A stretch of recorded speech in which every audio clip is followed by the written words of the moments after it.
la reunión, que es Consejo de Seguridad de Bogotá, funcionarios locales, la alcaldesa encabezándolos y nacionales, la fuerza pública, y que tuvo pues bastante tiempo de análisis de datos que hay que volver cada vez más certero, pues ha tenido la conclusión de que un problema de seguridad como el que tiene Bogotá, algunas de cuyas estadísticas han aumentado con los datos disponibles. La que más me preocupa es homicidio, dado que ha sido como una medalla que se ha colocado Bogotá desde hace varias décadas, el de reducir la tasa de homicidios al punto de que es una de las capitales de Colombia menos violenta. Eso es poco percibido por incluso la opinión pública bogotana. Pero cuando se hace la lista de tasa de homicidio de capitales de Colombia, Bogotá está en el último o en el penúltimo lugar.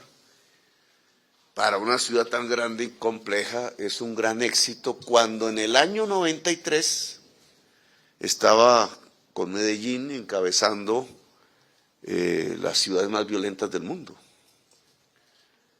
Medellín también tiene un éxito similar. Incluso, habría que decirlo, incluso más acelerado que el proceso bogotano. Están casi igualando sus tasas de homicidio en el borde en donde estamos cerca de considerar las ciudades no violentas, que es cuando se baja de 2 dígitos a 1 la tasa de homicidios. Ese éxito, digamos, no ha sido, no le llamo vendido, sino publicitado lo suficiente, porque en ambos casos esa caída de la violencia tan espectacular en las 2 ciudades más grandes de Colombia tiene que ver con el mejoramiento de las condiciones de vida de la población. Y este es un tema que tiene que ver con la seguridad. Casi en los últimos tiempos hablar de seguridad era hablar de número de armas, de número de cárceles, de números de presos, de número de bajas, al punto que por estar hablando tanto de número de bajas, terminaron matando 6.402 jóvenes inocentes. Ahora, dentro del criterio de la seguridad humana, que es el que se ha expresado aquí en boca de la alcaldesa, las variables sociales y las variables que tienen que ver con la vida, sin que demeritemos la labor de la represión del Estado, son fundamentales en una política de seguridad. Y por eso los consejos de seguridad hablan de esas variables. Si se mueven en positivo, creemos, aún la violencia disminuirá más en la sociedad colombiana. Y por eso, en la relación de cosas que hablamos, que ya se han mencionado varias, tuvimos dos ejes. El eje de cómo aumentar en el corto plazo la fuerza policial en la ciudad de Bogotá, castigada porque, dado el conflicto violento de Colombia, pues buena parte del crecimiento del número de efectivos de la policía fue llevado a zonas de violencia, a cubrir territorio que la policía había abandonado hace bastante en medio de la violencia, no podía resistir el ataque, no estaba capacitada para ese tipo de conflicto y de hecho pues no debería estar capacitada porque la misión de la policía es la seguridad ciudadana. Pero ese esfuerzo durante 2 décadas dejó a Bogotá mal parada en este tema de los números y se han venido acumulando, digamos, bajando la tasa relativa de policías por 10.000, 100.000 habitantes, la unidad que se quiera, disminuyendo la capacidad policial en la ciudad de Bogotá. Esa tendencia que es de décadas tiene que revertirse ahora.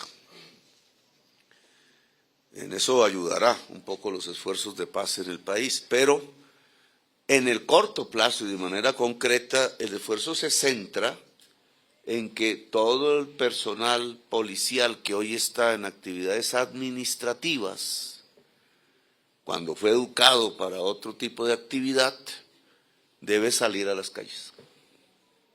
Así de simple. Al salir a las calles aumenta automáticamente el número de policías efectivos, realmente efectivos, y por tanto el número de policías en Bogotá, que es el objetivo de lo que aquí se plantea, más de mediano plazo, para aumentar el número de policías en el total nacional se necesita educación, escuelas de formación para cualquier nivel de los rangos de la policía. Sin eso no es posible aumentar la fuerza policial. Este es un tema que tiene que ver con la fiscalidad del país. Les comentaba cómo el crédito flash del FMI que se adquirió en virtud del COVID, que se paga en 3 años y que es abultadísimo de miles de millones de dólares, hoy, por ejemplo, nos hace saltar el pago de deuda de 76 billones este año a 105 el año entrante, lo cual prácticamente deja al gobierno y al Estado con una mano adelante y otra atrás. Y aún así podemos garantizar unos resultados. En el corto plazo, entonces, toda la policía sale a la calle. Del otro lado está el tema, el otro eje es la prevención del delito. Cuando se comete un delito ya hay una derrota de la sociedad. Ya los procesos tienen que ver con cómo investigar al delincuente, con cómo encarcelarlo, sancionarlo, con cómo capturarlo, con la fuerza y la capacidad para las capturas, etcétera, etcétera, etcétera. El éxito de la sociedad en seguridad consiste en que no se cometa el delito. Y eso se llama prevenirlo. Y prevenirlo tiene que ver ya con variables que llamamos sociales y que son fundamentales en la seguridad.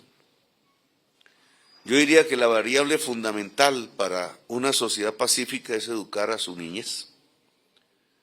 Bogotá tiene un gran adelanto en esa materia, un esfuerzo continuado y sostenido que nosotros vamos a ayudar, porque a diferencia de lo que pasa en el país, que la labor fue asumida por el ICBF de manera pobre para pobres, en el distrito se ha logrado avanzar en la estrategia de los 3 años de preescolar. Por tanto, está a cargo de lo que aquí se llama la Secretaría de Educación, del sector educación. No el sector de asistencia social, sino el sector de educación. Y esto que ha venido avanzando en Bogotá, ahora podría avanzar más en la construcción son 70 colegios, sedes nuevas de colegios. 70 colegios, 60.000 cupos nuevos. Que son 60.000 cupos nuevos, tienen integralmente los 3 años de preescolar, luego aumenta en una proporción importante la capacidad del distrito en lograr lo que es una orden constitucional. Y es que la niñez, la infancia primera, después de los 3 años pueda empezar a adquirir procesos educativos. Eso es lo que ha funcionado en los países pacíficos hoy para bajar las tasas de delincuencia. Es una medida a largo plazo y como los niños no votan, nunca ha sido el cuidado de los políticos. Pero para nosotros es la prioridad. Entonces, el gobierno nacional va a ayudar a cofinanciar ese esfuerzo que ya se viene adelantando. Y va a financiar, aquí ya se dijo, el esfuerzo de salto de la educación pública superior. Y aquí hay un énfasis que hay que aclarar. Programas como Ser Pilo Paga, pues no son propiamente los ejes de lo que nosotros queremos hacer. Porque han terminado realmente con dinero público subsidiando la universidad privada y generando una deuda al estudiante. Porque no eran regalos, eran créditos. Hoy tengo que anunciar que todos los créditos que se han heredado del programa Ser Pilo Paga por los estudiantes que aún están estudiando en universidades sus carreras, hemos asumido que la nación los va a pagar. Entre un 100% y un 50%, es una cantidad que puede llegar hasta 134.000 millones de pesos. Es una deuda que creo que tiene la nación con esos jóvenes, muchachos y muchachas, que tenían derecho a la educación superior y que les tocó fue firmar por su pilera un crédito, con el cual quedaron pues en una situación de vulnerabilidad absoluta. Ese crédito desaparece y lo pagamos nosotros. Significa, de todas maneras, el último, digamos, ayuda a este tipo de planes que en mi opinión no funcionaron bien. Nosotros queremos es ayudar a financiar la educación pública superior, a desarrollarla en calidad y en cantidad en todo el país. Y aquí en Bogotá, entonces, siguiendo incluso esfuerzos que se venían haciendo antes, pues hemos acordado lo siguiente, pues aquí ya se dijo, Multicampus Suba, que se hace en la ALO. Esa fue una idea que quedó en un plan de ordenamiento territorial hundido, menos mal el de la alcaldía. El nuestro fue aprobado, dice lo fue mismo. aprobado porque el mío fue hundido. Pero la idea era que allá en el área occidental, que es en la que estamos hoy, donde está la mayor parte de la juventud bogotana, por encuestas, la mayor parte de demanda de la educación superior y con la menor cantidad de universidades que están concentradas en el centro norte, donde hay menores espacios verdes, que es un problema también de inseguridad, el vivir entre el cemento gris y no entre los árboles y la estética. Y entonces aquí todo junto se puede más o menos solucionar a partir de transformar la ALO en un campus universitario verde. Y a eso aquí le han llamado el Multicampus Suba. Entonces, vale 317.000 millones. Sí, señor. Que la nación va a poner para que se vuelva una realidad para la juventud de Suba, sobre todo en su sector occidental, que es el más pobre de Suba. Vamos a continuar el porvenir. Logramos hacer la sede hermosa que tiene hoy la Universidad Distrital en Bosa. No me invitaron a la inauguración, pero bueno. Esa fue en la administración pasada. Sí. En la nuestra lo invitamos, que muy valga felices hacia la pena. Pero ahí quedó medio lote, la mitad del lote aún es para un segundo proyecto que ahora hemos decidido hacer, que era la Facultad de Ciencias de la Salud de la Universidad Distrital en Bosa. Está el lote, entonces nosotros vamos a financiar el proyecto. Aquí en Kennedy también nos tocó, ese fue un esfuerzo piloto interesantísimo, que es con el ITC, que tiene la Universidad de Kennedy, y ahí se desarrolló con instalaciones, con estructuras instalables, y después se fue complejizando, y ahora ustedes lo han llevado a una especie de multicampus Kennedy. Entonces hay 10.000 metros cuadrados disponibles para continuar el proyecto, y entonces vamos a agrandar con financiación nacional la Universidad de Kennedy. La aduanilla, que también me tocó restaurar, es un edificio muy bonito, en Puente Aranda, ¿no? Sí. Entonces aquí han decidido hacer la Facultad de Artes, que debe ser del máximo nivel, porque Bogotá tiene unas historias de creación de arte muy bonitas, poco visibles. Me encontré buscando por YouTube el underground cultural de Bogotá, que no sale por los canales aquí presentes. Y encontré un rapero que tenía en muchos videos 1 millón de visitas. Me puse a escuchar. Yo encontré ahí un poeta He encontrado 2 poetas ahí, debe haber muchos más, pero esos son los que yo he conocido, uno venezolano y Cancerbero y Samurai se llama el rapero. Se llamaba porque lo asesinaron. ¿Por qué lo asesinaron? ¿Por qué un comunicador desde el arte, de esa potencialidad y calidad? Porque vinculaba desde el barrio pobre de Ciudad Bolívar lo mejor de la música, incluso clásica, de la composición literaria, de la fusión y de esas nuevas formas culturales que tiene la juventud. ¿Por qué lo mataron?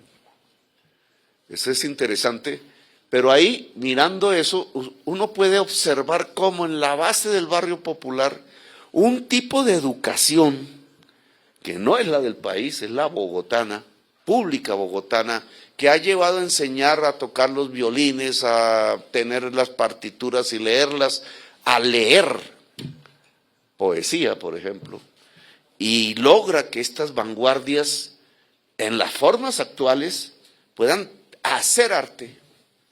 Pues a mí me parece que hay que aprovecharlo, porque al final el arte es lo que nos coloca en otra perspectiva siempre. Y la Facultad de Artes allí, pues me parece, si logra la máxima calidad posible, muy importante. Igual nuestras propuestas de hacer una universidad de enseñanza de programación, no de manejo de computadores, sino de construir programación, inteligencia artificial en USME, y aunque no es de Bogotá, nuestro compromiso, porque tiene incidencia en Bogotá indudable, de hacer la Universidad de Soacha. Bueno, este es un esfuerzo centrado en la educación, que es fundamental en la política de seguridad de la ciudad, en el mediano y largo plazo. Le he pedido, ahora me toca pedirle a la ministra de Vivienda, pero le pedí a la alcaldesa que se haga una mesa para estudiar un plan de mejoramiento de vivienda a la bogotana, Muchas en gracias, los barrios presidente. populares de Bogotá. El programa de transferencias que hemos discutido, y corto aquí porque ya me extendí mucho como siempre, es que, digamos, renta ciudadana concreta, la que tenemos aquí en el país, aprobada por ley en el Plan Nacional de Desarrollo, es un cambio en las transferencias. Las transferencias de la nación usualmente son pequeñas cantidades de dinero que se le entrega a familias en teoría pobres, porque ahí hay una corrupción que nosotros tratamos de disminuir al máximo. A familias en extrema pobreza en un núcleo que, claro, aumenta el volumen, pero porque es una pequeña cantidad de dinero. Lo que yo veo, de acuerdo a las estadísticas del DAN, es que no ha tenido el impacto suficiente para disminuir pobreza. Mantenemos los programas clásicos que hay ahí, porque los otros, por ley, los terminó el gobierno anterior el 31 de diciembre del año pasado, en el presupuesto del año pasado, no podían pasar a este año, como ingreso solidario, políticas de emergencia por el problema del COVID, pero nosotros hemos cambiado el criterio en los programas clásicos de transferencia, porque ya no se recibe una pequeña cantidad, sino una cantidad que saque de la pobreza, estadísticamente hablando. O sea, que pase de las líneas con que se define en Colombia la pobreza y la pobreza extrema, 500.000 pesos mensuales para madres cabeza de familia, que en este momento es 1 millón. Si ustedes hacen las cuentas, es fácil. 500.000 pesos son 6 millones año, por 1 millón, pues son 6 billones. Y entonces, claro, el hecho de aumentar la cantidad de dinero por familia nos obliga a focalizarla, porque no tenemos plata para más. 6 billones para mujeres, en general jóvenes, mamás de niños menores de edad. La transferencia es para la mujer, pero en el fondo, en realidad lo va a recibir el niño en comida, la niña, los niños. Creemos que eso va a disminuir la desnutrición infantil, lo vamos a ver. Y obviamente hay un núcleo importante en la ciudad de Bogotá que recibe renta ciudadana. Es la transformación de Familias en Acción hacia renta ciudadana. Renta ciudadana se tiene que expandir, pero estamos esperando la ley. ¿Por qué? Porque renta ciudadana pueden recibir también los viejos y las viejas, que hoy no reciben nada, o un bono pensional que es una limosna. Eso lo prometí en campaña. ¿De qué depende? De que se apruebe la reforma pensional. Porque la reforma pensional, al disminuir el flujo, que en este momento son 12 billones del presupuesto nacional a Colpensiones, para pagar pensionados del sector privado, es un subsidio, pero la reforma pensional lo que hace es buscar otra fuente de financiación para esos pensionados, que son las cotizaciones actuales en fondos privados de pensiones. Entonces libera esos billones parcialmente y podemos desarrollar el segundo gran programa de renta ciudadana, que es para viejos y viejas, que tendrá también un impacto muy importante en Bogotá. El desfase en número entre el gran volumen de personas con limosna que se daba antes a un programa real de renta ciudadana se llena con el crédito popular. Y entonces hemos pedido una mesa. El único banco que puede dar ese crédito popular es el Banco Agrario desde el sector público. Y estamos tratando, y ya hay conversaciones, de llevar la banca privada a dar crédito a la economía popular. Estas tienen que ser créditos con tasa subsidiada de interés por las razones actuales. Y hemos pedido que se haga una mesa aquí de la economía popular en Bogotá, para ver cómo una masa enorme de dinero se puede llevar a la ciudad de Bogotá desde el sector público, pero no a partir de la vía de la limosna, sino a partir de la vía del crédito productivo. Para habilitar, yo creo que ese es el mejor mecanismo, hay que probarlo, de superación de la pobreza, no solo en Bogotá, sino en Colombia.